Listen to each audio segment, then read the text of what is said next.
Силер сезип атасыңарбы? Абанын сапаты эмне болуп баратат? Жай мезгили жылдан жылга эмнеге эле ысыгандан ысып баратат. Дарыялар азайып, аккудук булактар болсо кургап баратат. Мунун баары жөн жерден эмес. Бул жайдын ысыгынан эмес. Бул климаттык кризис. Биздин өлкөбүздүн 90%-ын тоолор ээлеп жатат. Тоолор биздин сыймык, тоолор биздин тирек. Бирок так ошол тоолордо чоң көйгөй болуп атканын көрүп турсак да көргүбүз келбей атат. Орто Азиянын 40% мөңгүсү биздин Кыргызстандын тоолорунда жатат экен. Ошол мөңгүлөр ээрип баратат. Окумуштуулардын айтымында акыркы 10 жылдыкта ошол мөңгүнүн 3/1 бөлүгү ээрип жок болуп кетиптир. Элестетсеңер, 3 кылымга жете турчу мөңгү эми эле ээрип жок болгон. Бул эмнени билдирет?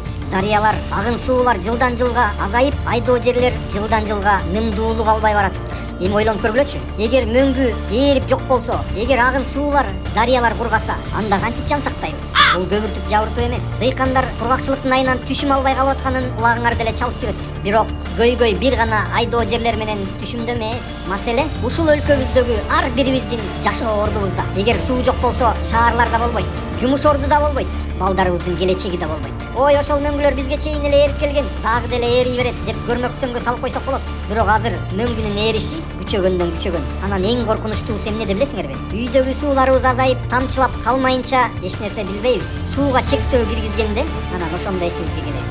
Мурун челкилдеп аккан дарыялар ичке сууга айланганда, анан ойгонобуз. А бул башталыш эле да. Биз сыймыктанган ак мөңгүлүү аска-зоолор ак калпагын чечип салышы мүмкүн. Эч нерсе кылбасак, ошол аска-зоолор какыраган кара ташка айланышы мүмкүн. Тоолорубуз жылаңач калып, жерлерибиз чөлгө айланмайынча оозубузду ачып отура беребизби? Же белди бекен бууп ишти баштайлыбы? Мөңгүлөр биздин өмүр, алар азыр ээрип баратат. Биз азыр так чечим кабыл алууга убакыт келди. Же жаратылышка мамилебизди өзгөртүп, көздүн карегиндей сактайбыз, же баарын колдон чыгарып, оозубузду ачып отуруп калабыз. Биз бул жакта эчтеке кылбай отурганда, тиги жакта күн сайын, саат сайын мөңгү ээрип жер астына кетип баратат. Аны менен кошо биздин келечек да кетип баратат.